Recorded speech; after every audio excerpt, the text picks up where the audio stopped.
And this morning, we're getting more and more reaction and thoughts on where the Saints go from here.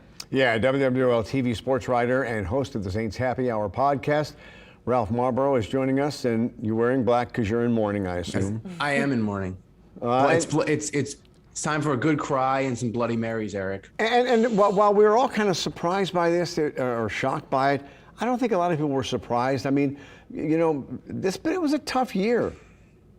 It was a tough year, you know. I mean, listen, the Saints season had every right to be wrecked. They had a hurricane, they had COVID, they set the record for most starters used in a season.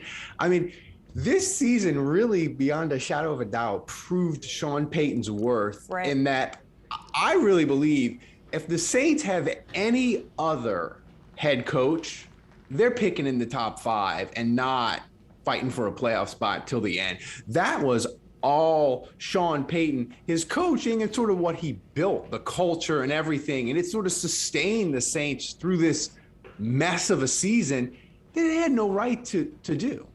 Yeah, and we heard Sean Payton yesterday during the press conference say he kind of had these thoughts during training camp before this season, which was so up and down, such a roller coaster. And you mentioned just how amazing he did. People talked about he should be up for Coach of the Year after still having a chance to get to the playoffs. What do you think Sean Payton meant to the Saints and this franchise and this city? Well, the thing with Sean Payton is, and as a fan for the Saints, we may never have a coach this great again. I'm not sure, but I'm 100% certain that they're never going to have a coach make the Superdome PA system play Circle of Life after the Saints score a touchdown on a trick play against the defensive coordinator Sean Payton fired and who helped get Sean Payton suspended. Listen, was playing Circle of Life by Elton John while the Saints are destroying Greg Williams' Los Angeles Rams defense, is it petty? Oh, yes, it's petty. Was it kind of mean? Certainly. Did it make an otherwise forgettable Saints win over a bad team live forever? Of course it did. And that the only thing New Orleans does better than king cakes, Leslie, is being petty. Sean Payton, he got us on a core level, and occasionally he was us. And it's just, we're never going to have this rock star coach again. He was the star of coaches, more than Belichick, more than Tomlin. The media, the national media cared about what Sean Payton thought, where he was going to go. This has been an annual thing. Is he going to go? Is he going to stay?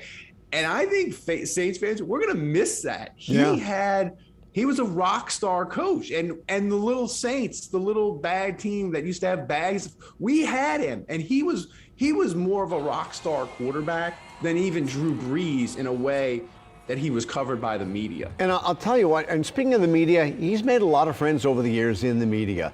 But watching him yesterday, that was a different Sean Payton than I had ever seen. He was just, it was a captivating hour and a half news conference or whatever you want to call it yesterday.